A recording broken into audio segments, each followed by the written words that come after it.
దేవుడికి జ్వరం రావటం ఎప్పుడైనా విన్నారా? కానీ ఈ దేవుడికి జ్వరం వస్తుంది. ఎందుకంటే జ్యేష్ఠ మాసంలో వచ్చేసే ఈ జ్యేష్ఠాభిషేకాలు దీన్నే స్నానయాత్ర అని కూడా అంటారు. 108 బిందెల నీళ్లతో ఈ జగన్నాథ స్వామి, బలభద్రుడు, సుభద్ర వీళ్ళ ముగ్గురికి కూడా అభిషేకాలు చేస్తూ ఉంటారు. ఈ ఎండ తాలూక వేడి నుంచి చల్లబరుస్తూ చేస్తారన్నమాట. అయితే ఇలా బాగా తడిచిపోయిన తర్వాత ఈ దేవుళ్ళకి జ్వరం వస్తుందంట. అందుకని 15 రోజులు వీళ్ళని క్వారంటైన్ లో ఉంచుతారు.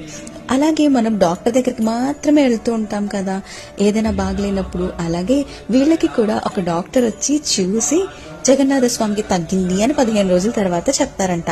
అప్పుడు చేస్తారు రథయాత్ర. అయితే తగ్గేటప్పుడు స్వామికి చెమటలు కూడా పడుతూ ఉంటాయంట.